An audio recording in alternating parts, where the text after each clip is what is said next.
dictating the wrap-up on the Butcher Benton package. I'm Lieutenant Dick Chasen. This hadn't been a routine case, and to find the answer, I've had to put a lot of little pieces together. It began on the day most cases can be called closed. It was the day before the butcher was to be executed. He was visited by his attorney, Paul Lowe, in the death house. It was at this first meeting the Butcher Benton case took its first switch. Well, that's it, Butcher. The evidence against you was so strong, the governor turned down your appeal. You're a rotten liar, Lowe. You started railroading me from the beginning of the trial. And now you're still trying to throw me curves. Look, I don't blame you for being edgy, but get this straight. I didn't double-cross you. I never worked harder for a client. You mean you never worked harder for a client to get him sentenced? You were a fool, Butcher. If you hadn't tried to double-cross Squeamy Ellis and Joe Marcelli, they wouldn't have turned state's evidence against you. But you had to get greedy. You wanted to keep the whole $600,000 for yourself. Well, the boys got sore, and I don't blame them. It was all your idea. You planned the whole job. You hired us. When you found out I'd staged the money, you decided it was time for me to die. You got those two crumbs to turn state's evidence on me. You stinking rotten mouthpiece. We both know that isn't true, Butcher. Now, look, what's the sense in not giving me the money? It's not gonna do you any good. Well, I'll have the satisfaction of knowing that none of you three crumbs are gonna spend it. What about Eva? Don't you owe her something? You tell me where the money is, I'll see that she gets your share. I've got a different idea. I'm gonna kill you and Squeamy and Joe. Then I'll take care of Eva myself. You thick-headed ape, you're gonna die tomorrow. Remember what I said. I'm gonna get you, all three of you. Even for you, Butcher, that'd be quite a trick. So long, dead man. Remember what I said. I'm gonna kill you, all three of you.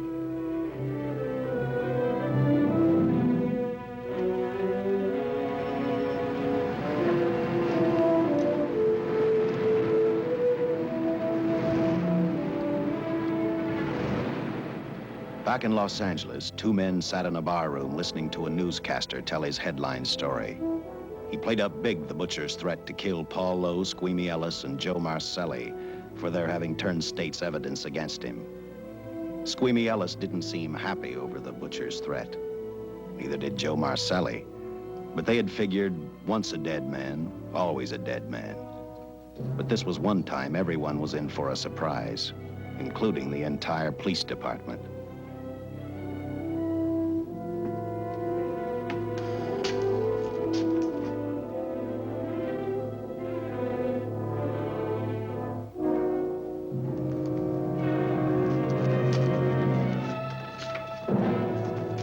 You seen the headlines, Captain? Teletype just came in from San Francisco. Butcher's execution is set for 5 o'clock this afternoon. And like the newspapers say, he still refuses to talk about that stolen money. Well, I still have hopes of coming up with something. That's what I dropped by for, Dick. With Butcher's execution, the department's marking it case closed. That means you'll be reassigned. I've spent a whole year trying to break this case. As far as I'm concerned, Butcher's death is just the beginning. Of course, I can't prove it, but I think that Paul Lowe was the top man. And even though I have to keep working on it while off duty, I'm going to get Lowe, Squeamy Ellis, and Joe Marcelli. Okay, Lieutenant. Officially, I've taken you off of the case. Unofficially, I wish you luck. Do me a favor. Keep me posted. Will do. Thanks, John. I headed for Eva Martin. She worked in a local burlesque house. I'm a cop, and my job is to ask questions and get answers. So I decided I might as well start again with her.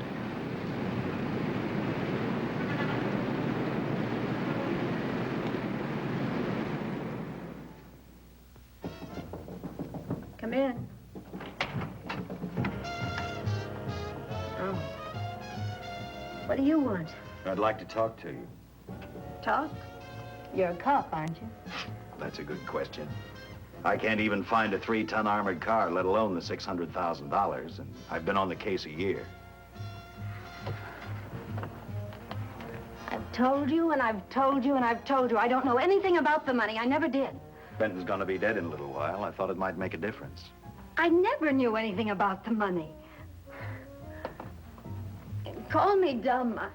I didn't even know Charles was in the rackets until the trial. Now, take it easy, kid. You're on, Eva.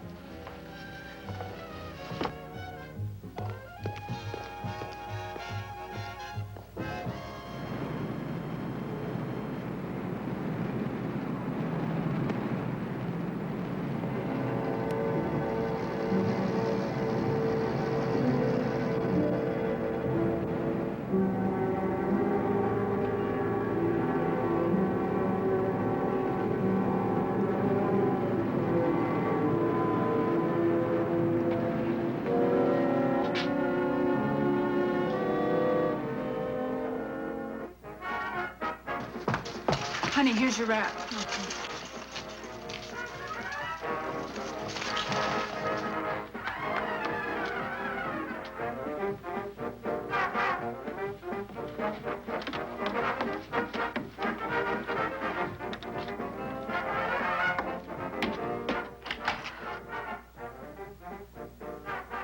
A few moments ago, Butcher Benton, without revealing the whereabouts of the $600,000 stolen in the armored car holdup, paid for his crimes against society in the gas chamber at San Quentin. Now for a look at the international scene. Today... Come on, baby. Don't waste tears on Benton. I feel so badly about Charles. If I'd known, maybe I could have done something. How about a drink? We could both use one. An artist can't drink while she's working, Paul. Boy, see.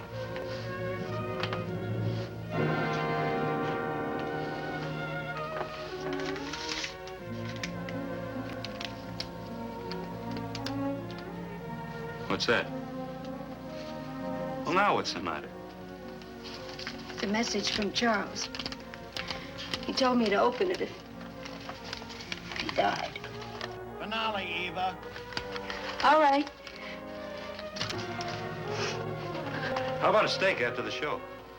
No, thanks. Not tonight, Paul.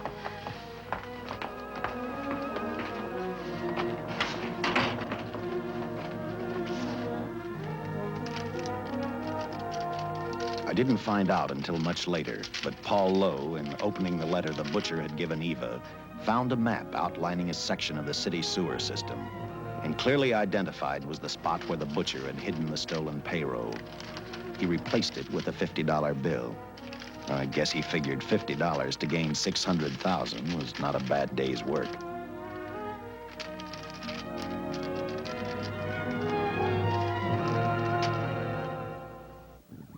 And a few hundred miles away in San Francisco, the case took another switch, which turned the next 72 hours into one long, hideous nightmare. Dr. Bradshaw, a distinguished biochemist, was making preparations for a final experiment which he hoped would lead the way to a cure for cancer. He'd been successful with laboratory animals. The last step called for a human body.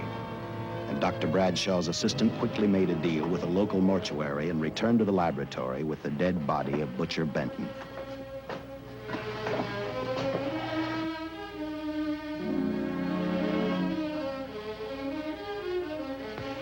You made good time. Well, I didn't waste any.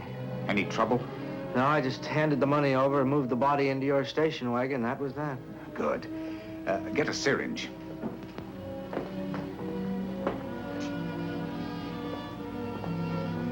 He's in good shape. Well, I hope so.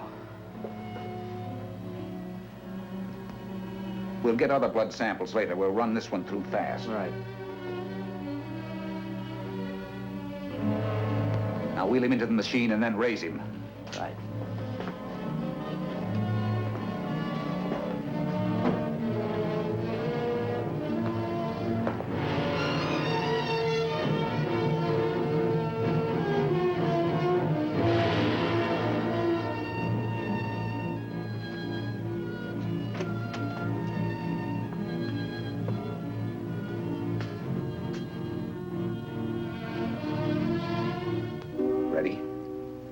You mean you're going to give him 287,000 volts? Yes, yes.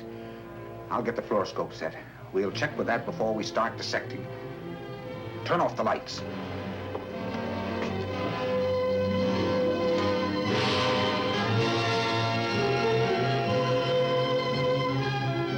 There you are, old boy.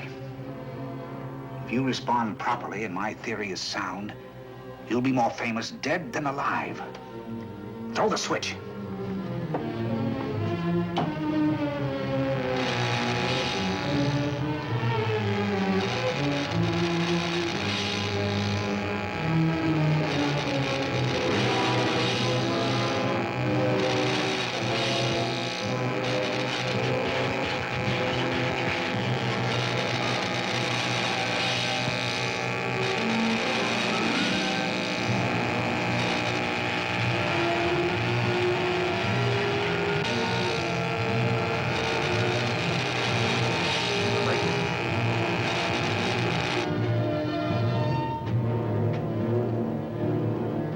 Wait, I thought I saw a pulsation of the heart. You're right. Dr. Bradshaw is beginning to breathe. You've brought this man back to life. No. The heart muscle has simply responded to a terrific electrical shock, that's all. Yes, but it does prove that the cells still function. Dr. Bradshaw, he is alive. A shock reaction, it can't last. His cells are multiplying now, if your theory is right. We could keep that reaction going longer. But it's worth a try. Get the body out.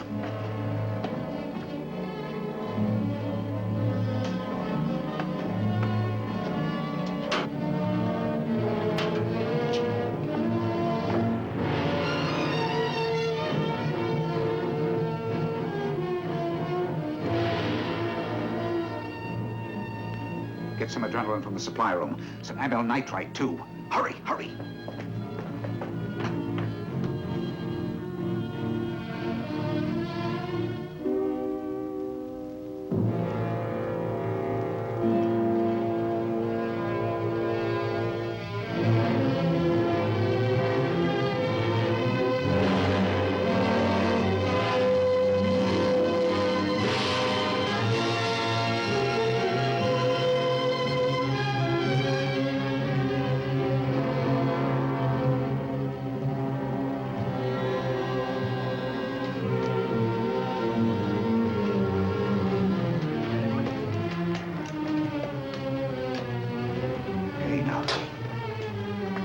Mustn't move. Your heart can't stand the strain. Now, you must lie still. Please, please. Easy now. Easy. Easy. You must lie. Easy, please. Oh!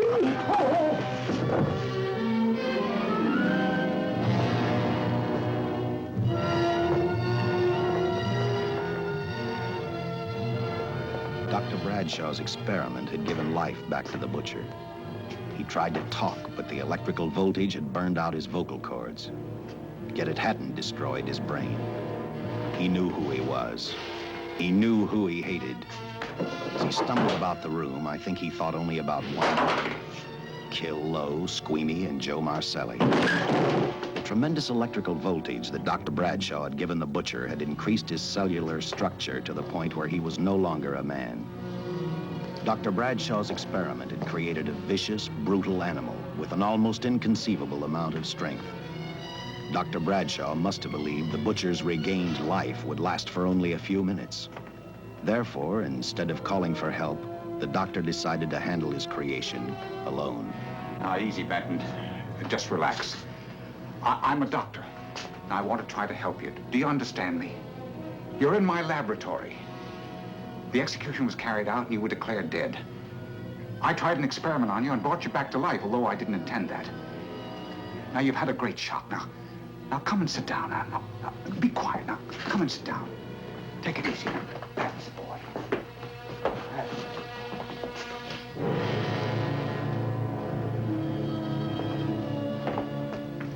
Careful. His reactions are violent. How do you explain this? Each cell must have multiplied 100 times, perhaps thousands. His strength is unbelievable.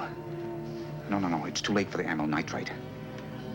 I want to get some blood samples, make some tests on him, find out what's happened. Get me a syringe.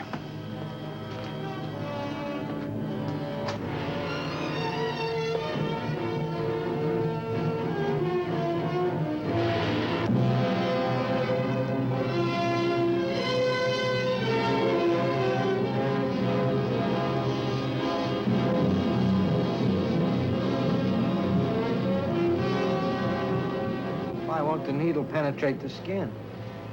The tissue must be nearly a solid mass of cells. How are we going to get the blood sample? Surgically, perhaps.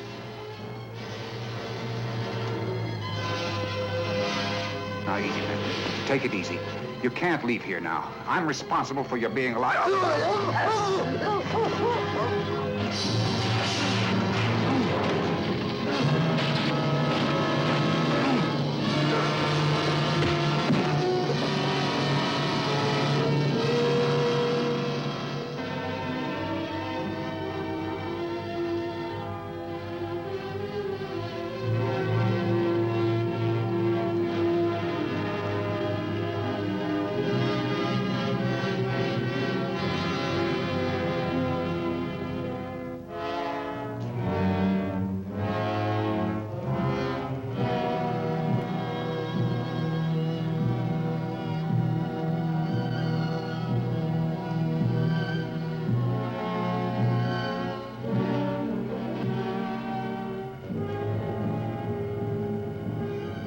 Towards the end of this case, Captain Lauder and I found out the doctor and his assistant had been murdered. But I'm getting ahead of my story. The butcher didn't know how he had been brought back from the dead, and he didn't care. All he knew, he was alive. Then this monster-made man started thinking about Los Angeles.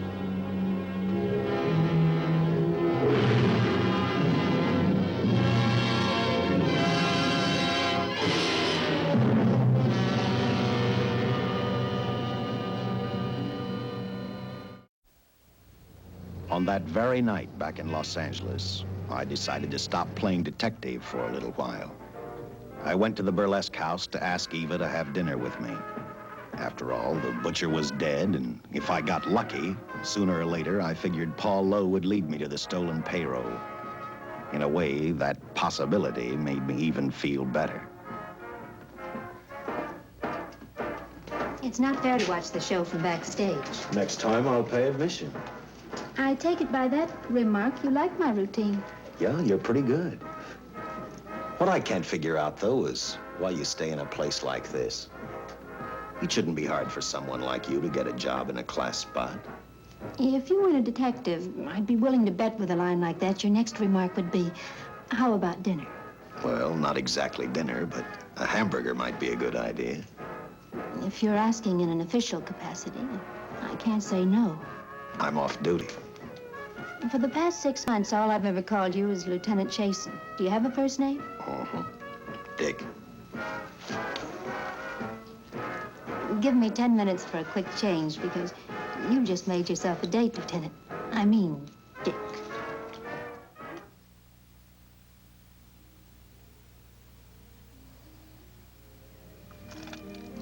Know something, Dick? I haven't had hamburger in the front seat of an automobile with a guy in a lot of years. Well, from now on, we'll do it more often. It's funny. I always figured a policeman wasn't really a human being. I mean, unless he was arresting someone or trying to solve a case, he was unhappy. Shows you how wrong you are. In fact, everyone on the force gets fed up occasionally with the job they do. Maybe we're more human than anyone else. We see so much trouble, we get to hate the word. But as long as the world's filled with people, there'll have to be men who enforce the laws. What made you join the department? Now who's making with the questions? No, honest, I'd like to know. Well, it's really a very short story. When I got out of the Air Corps, I knocked around for a while. Well, I went to work for an oil company. One day, I went back to college on the GI Bill. Just before graduation, I noticed all about the police department exams.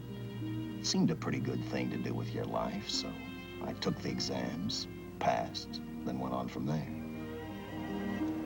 If I ask one more question, will you give me a straight answer? Try me. Am I still part of the Charles Benton investigation? I mean, right now. I don't think so.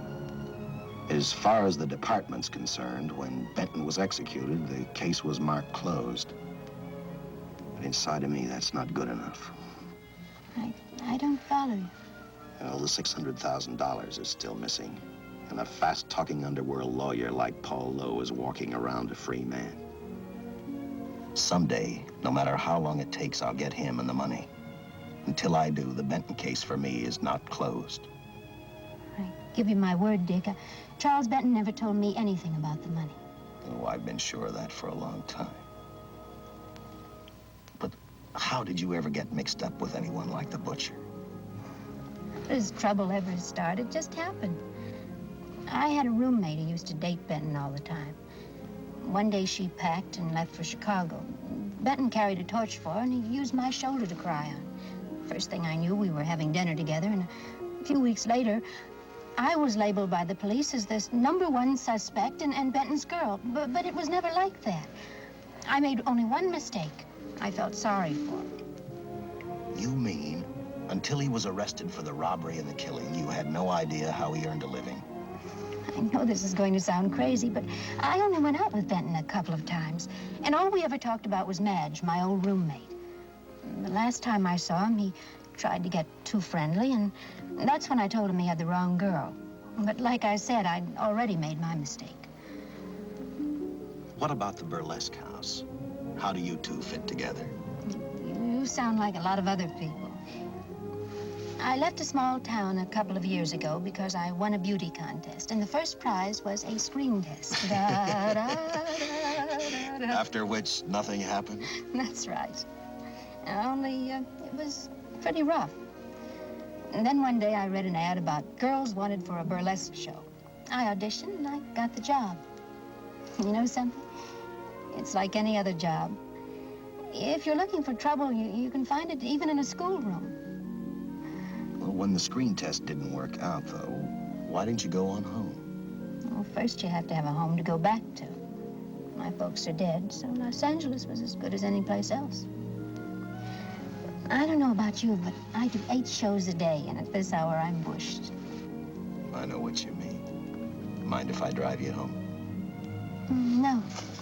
And I'll tell you something else. I haven't minded anything about tonight.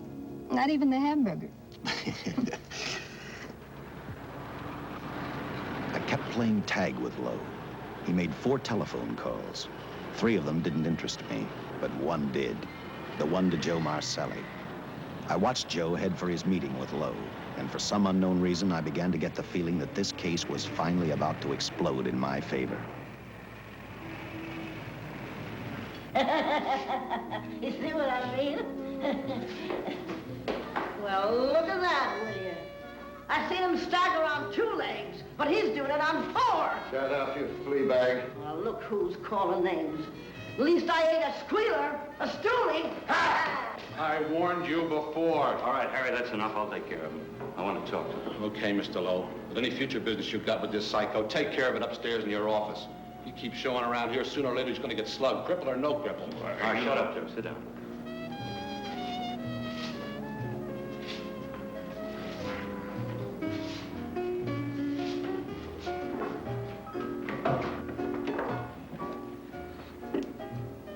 I need a shot, bad. You'll get one after I talk to you. You sober enough to understand? Yeah, I run out of dough. No wonder. Look at you. You used to be the best torch man in town. Now I don't think you could crack a safe if you knew the combination. No jobs. Nobody wants me since I turned states on Benton. That's your doing. You taught me into All right, it. quit crying. I got a job for you. If you can stay off that stuff long enough. You know I can if I've got a job. How much? What is it? It's $2 grand in it for you. Where? Right near where he pulled the job. Interested? $2 grand ain't much out of 600,000. There'll be other expenses. Besides, that money's plenty of it. Now, you want it or do I get another boy? I'll do it. How soon do you want me to go to work? Set it up for tomorrow night. Call me before noon. I'm going to the races. 1. And that's all. The job's over.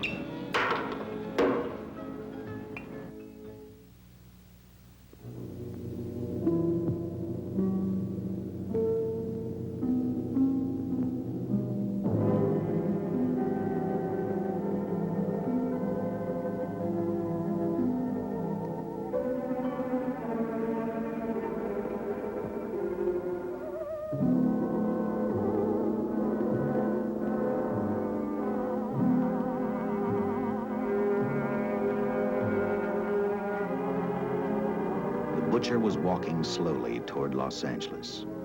He'd traveled through wooded hills to prevent being seen by anyone. Finally, he came to a quiet road. He stopped to get his bearings. And then he saw her, and he saw something else, an automobile. For the butcher, that rang a bell. With a car, he knew by the next afternoon he'd be in Los Angeles in plenty of time to catch up with the 3 men who had double-crossed him.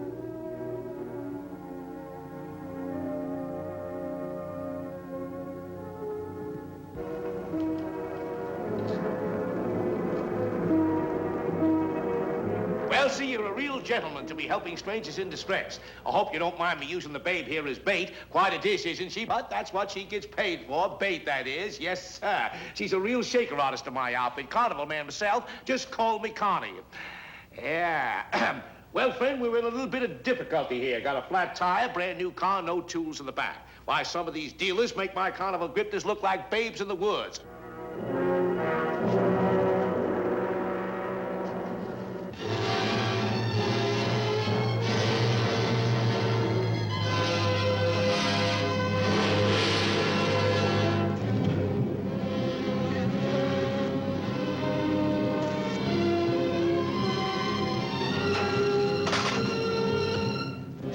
Holy. Say, who you with, friend? Let it down. Let it down. No matter who you with, friend, believe me, I can do better for both of us. I'll make a fortune for the both of us. Oh.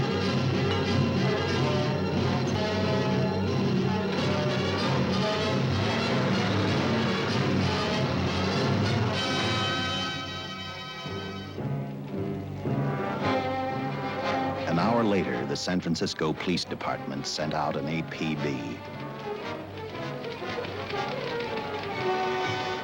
Squads were sent to various parts of the countryside.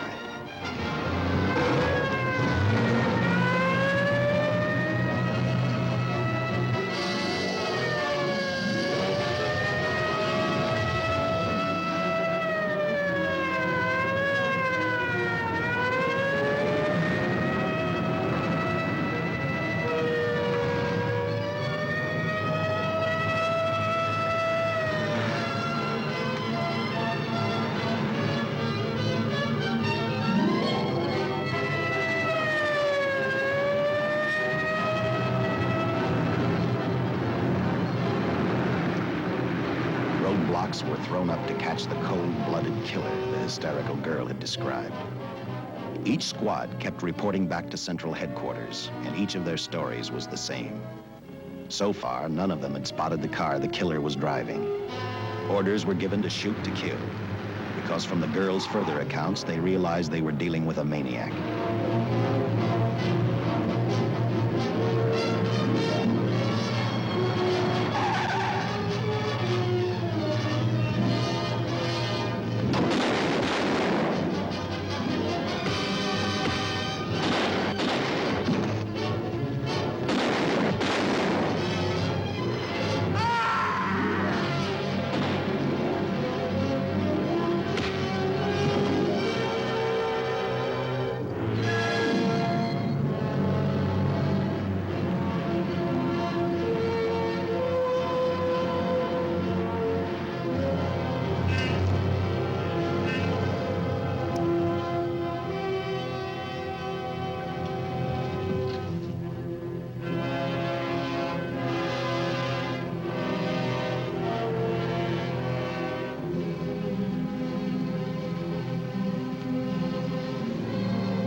I trust that this information will answer all of your questions. If I can be of any further service, let me know.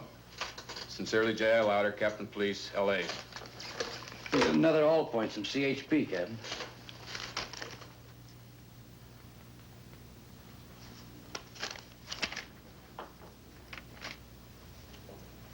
These reports sound like they come from a bunch of loonies.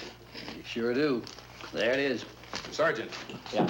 I want Lieutenant Chasen to look these over as soon as he comes in. All right, Captain. The next morning, I read the stories of the brutal murder of the 2 police officers. I also read the witness's statement about the bullets having no effect upon the killer. I felt sorry for the witness, and I thought about how easily a person's mind can become confused when suddenly they receive a brutal shock. I didn't believe a man existed who could not be stopped by a slug from a .45. Good morning, Captain. You and the rest of the force are going on 24-hour duty. Seen the headlines? You mean this guy that's running amok up north? Yeah, the latest report, he's killed 2 police officers. Made a getaway in a green coupe heading south. I've got a hunch this killer's gonna be our baby. He could be in town right now. Yeah. You better get started, Lieutenant. Okay. Any new leads on that holdup money? I think the girl can probably be counted out. If any of the others are wise, they're keeping mighty quiet. Let it ride for now. The whole force is gonna be on the spot until we catch this killer. Newspapers will have a field day.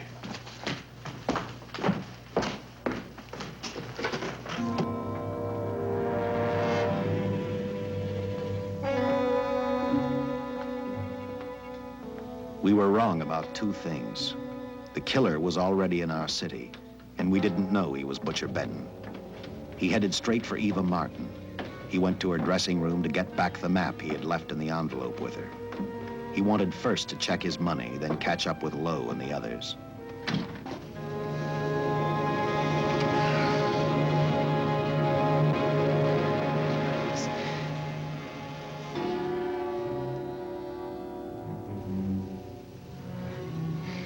Can't be.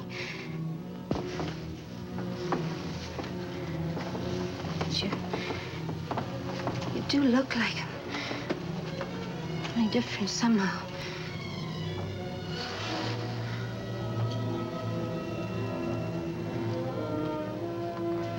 It is you. Why didn't somebody tell me? What's happened, Charles? These look like bullet holes. Are they?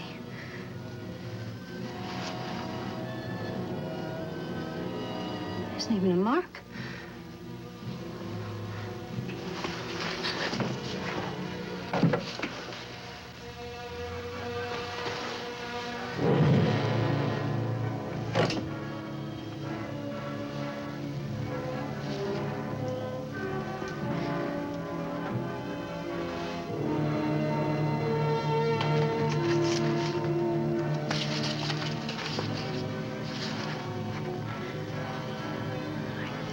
I opened it like you told me, and I found the $50. I didn't know why you left him. Oh, Paul didn't know why he was here.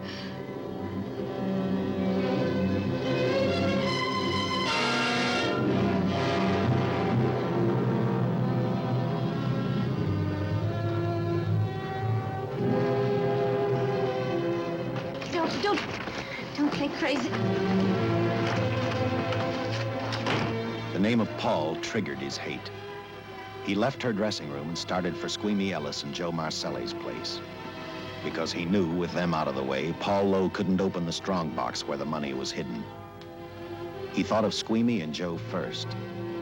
He was saving Paul Lowe for last.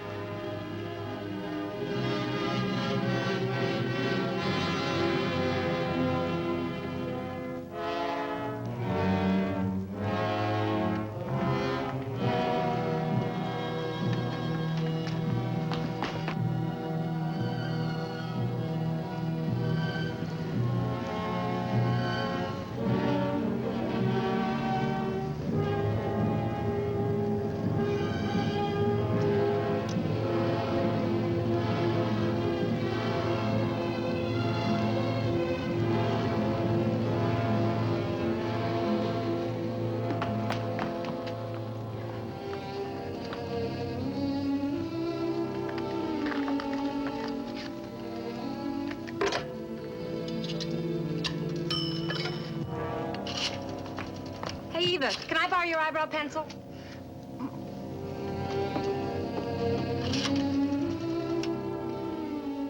Operator, get me police headquarters. Lieutenant Chasen, please. When do you expect him? Well, tell him Charles Benton is alive, and even bullets can't stop him. I'm not crazy. Just say a friend of Charles, he'll know.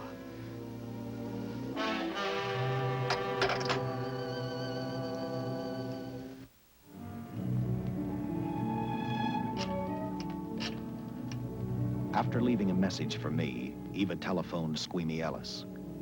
She tried to tell him the butcher was alive and on his way over to kill him. Squeamy didn't believe her, and in a way you couldn't blame him. Who in their right mind would believe a man had returned from the dead? What Squeamy actually believed was that the butcher, before his execution, had hired a killer to carry out his threat.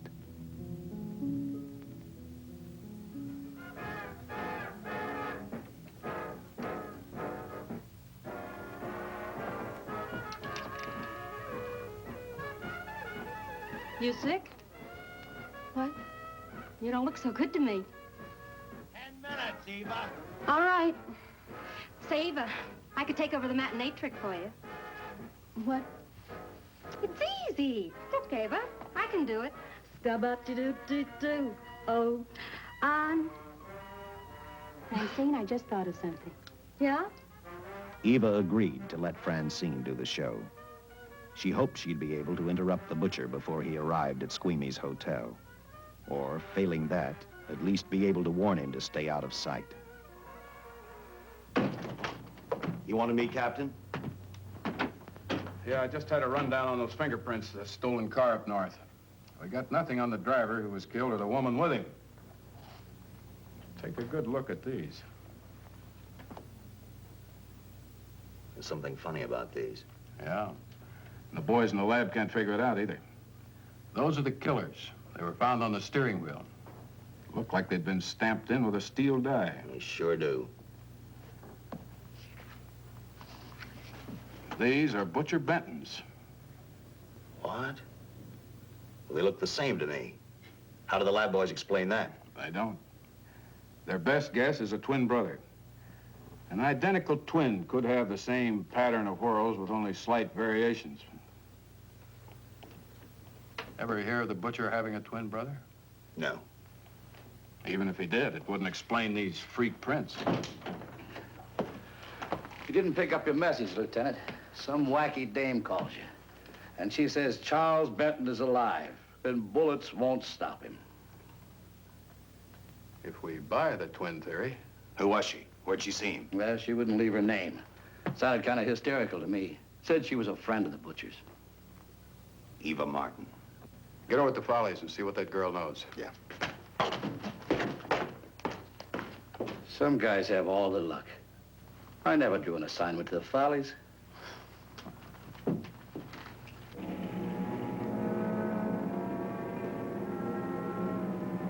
Meanwhile, the butcher headed for Squeamy's hotel. He didn't seem to be in any particular hurry. Actually, he seemed like any normal person, on his way to work or on his way home.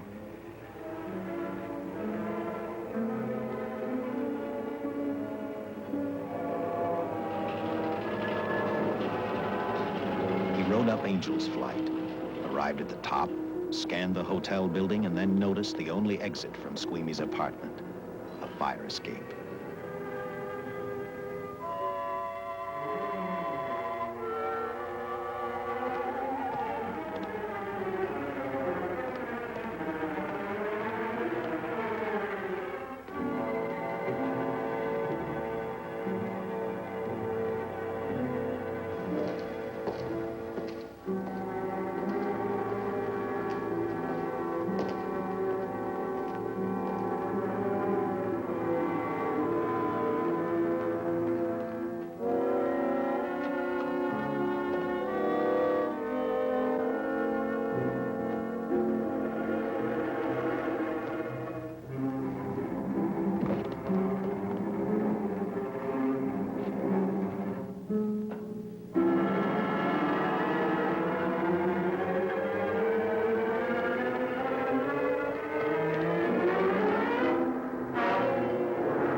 Butcher was figuring his next step.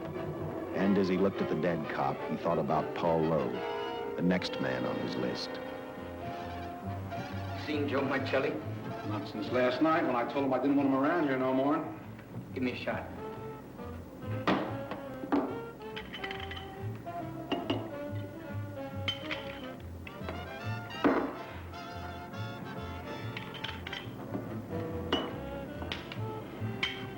Look, I need help. Just found out that Benton's hired a killer to get me. He's after Joe, too. Well, then drink up and get out. I don't want no trouble around my place. You're a real pal. Drink up and get out, I said.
Operator, get me the police! Police! Yes!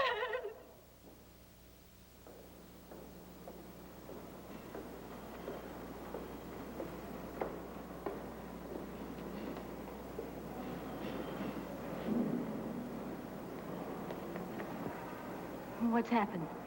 A guy named Squeamy got thrown from the 5th floor. He's dead on a mackerel. Customer of mine. You mean Squeamy Ellis? Yeah, that's it. Just Squeamy. No one else was killed. Ain't one enough?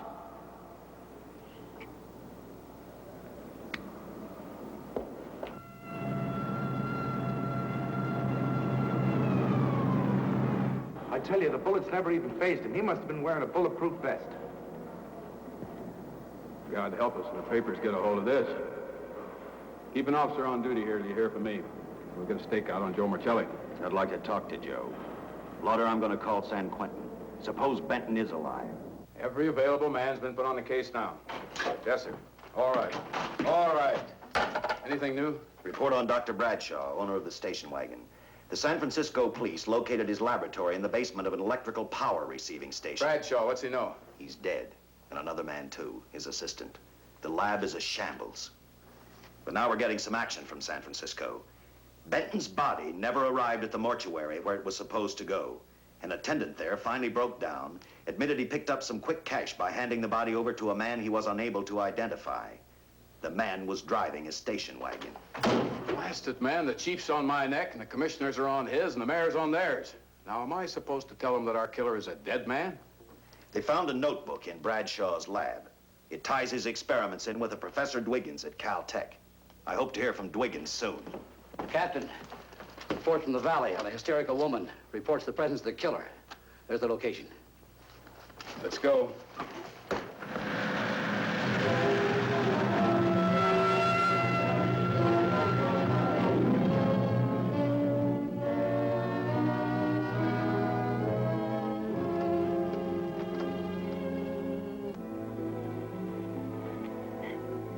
You and your boyfriend had a little fight, and he got out of the car to take a walk. You noticed that he walked down toward the sump area in the direction where you'd seen those lights a short while before. What happened then, miss? Please try to tell us. Well, I just sat there a few minutes, I guess. I was pretty mad. Then there was a loud crash, like heavy metal, sort of, from down here. I got out of the car to get a better look. I heard Jimmy cry out something. I couldn't make out the words.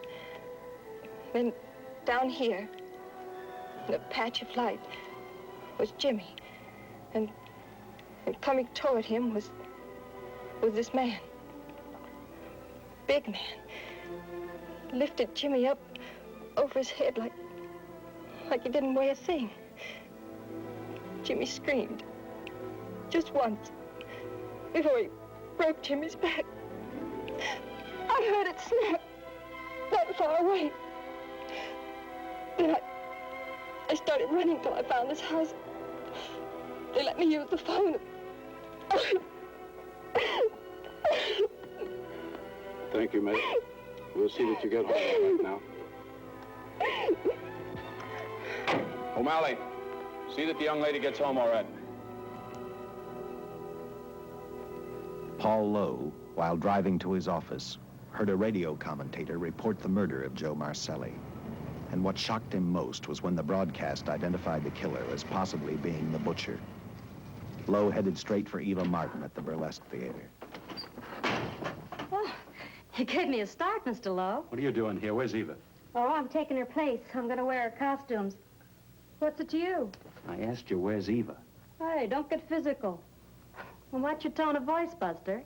I told you. Little Eva isn't here. I could see that for myself. Where is she? She's at police headquarters. That's where she is. Yes, sir. No, sir. Captain Lauder's still with the mayor. The killer dropped out of sight. He was last seen in the Hollywood area. Yes, sir. We know he's dangerous. Every angle's being covered. Yes, sir. I'll tell him.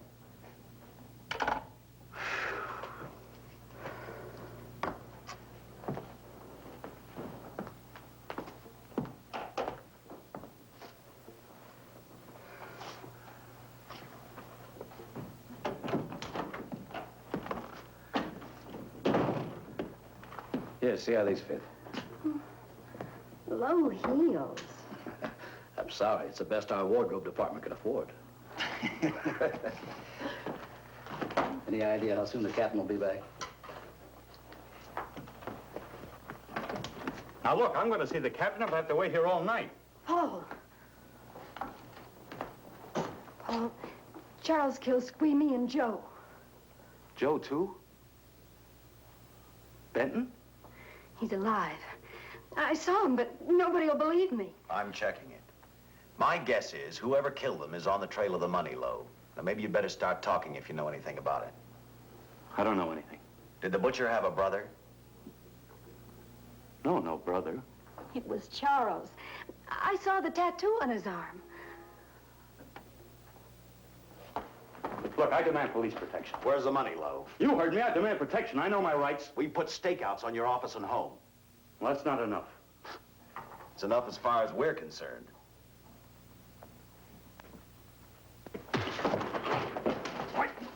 Now you gonna book me, Sergeant? Dan, throw away the key.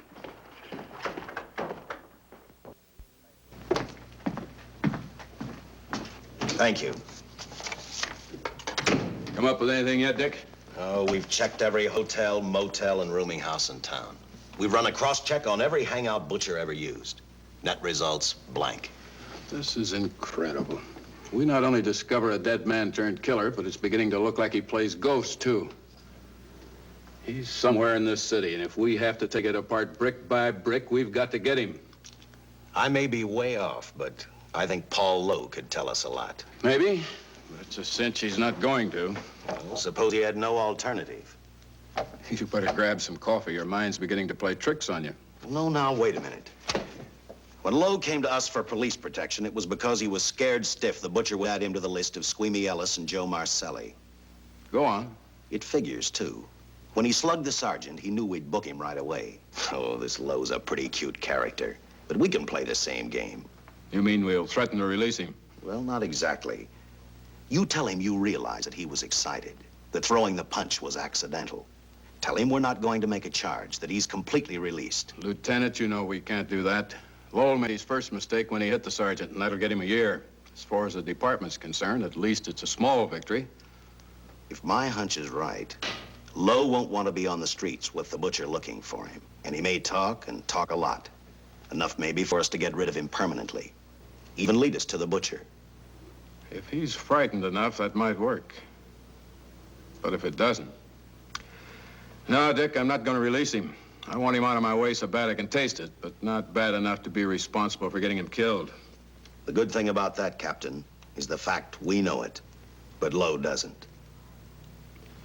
Let's give it a try. All right, Lowe. Come on out. I think you'll find everything in there. You're free to go, Mr. Lowell. Wait a minute. Who do you think you're kidding?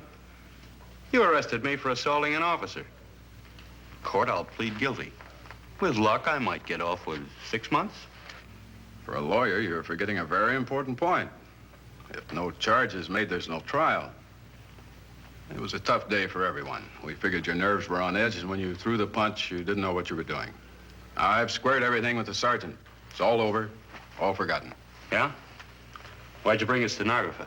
Simply because I wanted a record of our conversation at the time of your release. Okay, Lowell, let's go. Oh, wait a minute. Once out on those streets and I'm a dead man. You let me go, you'll be responsible for murder. Oh, come off it, Lowe. You're imagining things. You know the Butcher threatened to kill me. You set me free, he'll do it. Well, that's just a risk we'll have to take. But the way I look at it, Mr. Lowell, you'll be okay. Look, Captain, I'll make a deal with you. You keep me here and I'll tell you how to recover the money. Maybe even catch the Butcher. No deals, Lowell. You'd probably tell us anything just to stall for time.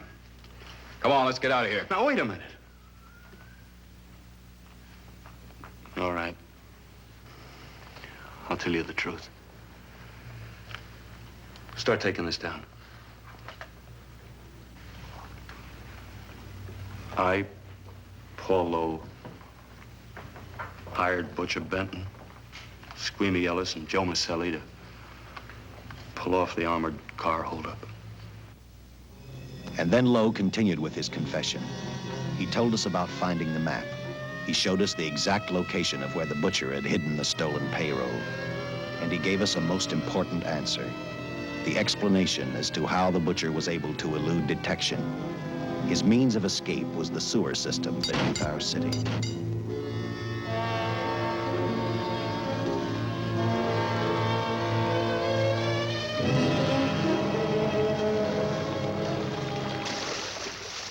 The department went to work fast. Every police squad in the city was detailed to cover a specific area. Every entrance and exit to the Los Angeles city sewer system of 700 miles was covered. Captain Lauder and I, along with several other squads, headed for the entrance where, according to the map, Butcher had hidden the money. Our job was to stop him, and that made me think of one specific question. When we found him, could this monster be stopped? I, for one, wasn't sure.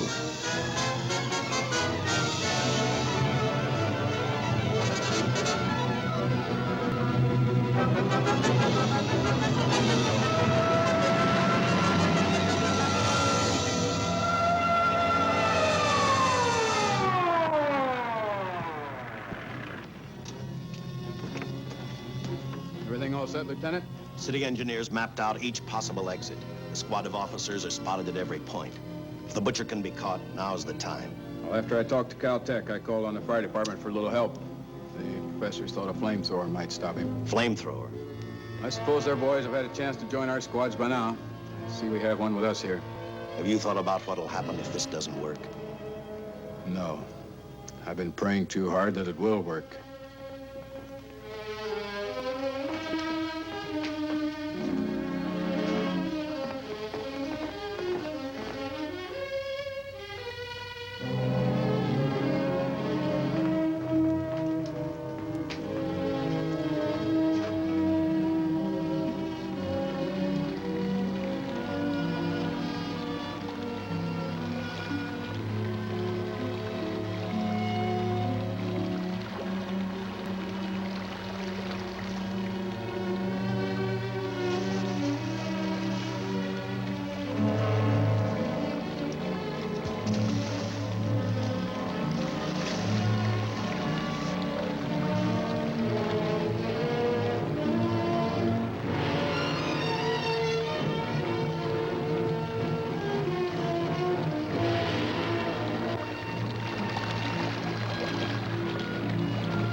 This is where we split up.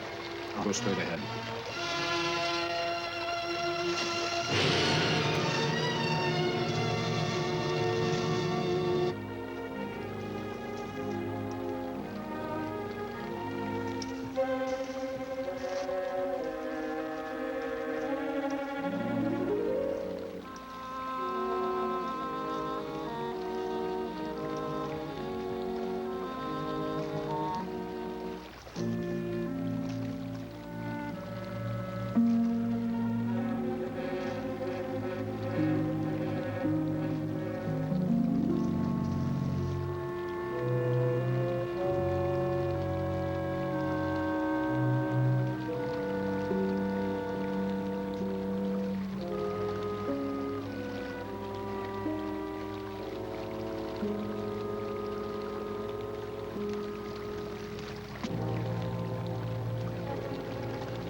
If this map's right, we're off our course.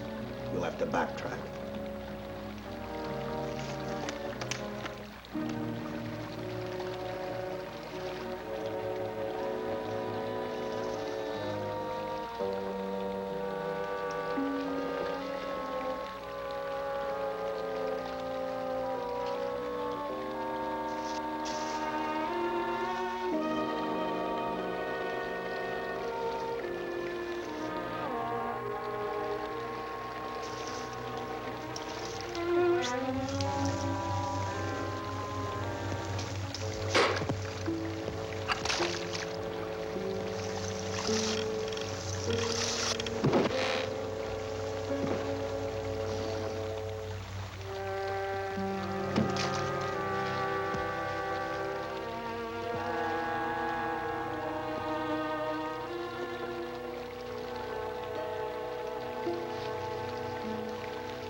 Let him have it.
And the tremendous shock of electricity that brought the butcher back to life destroyed him. The $600,000 stolen in the armored truck robbery has been recovered. Case closed. Well, here are the scientist's comments for your records. I had to fill in a few spots with my own guesses, but I guess that's about the size of it. Did you get any sleep? Oh, some. Not much. How's the girl today? Well, I called the hospital about an hour ago. She'd gone. Gone? Where? Well, she told them she was a working girl and that she'd been away from the job too long already. Quite a girl. Yeah. Say, how about that time off I've got coming? 48 hours, beginning right now. Get some rest, Dick.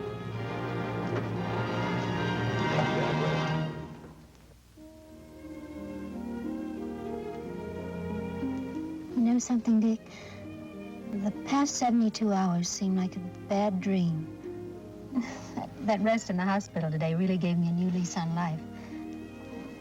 Now that it's over, I can't believe it actually happened. The important thing is to remember it is all over. I suppose you'll be assigned to another case. I'll have to give up hamburgers in the front seat of the car for steaks in a restaurant. No, I've thought about that.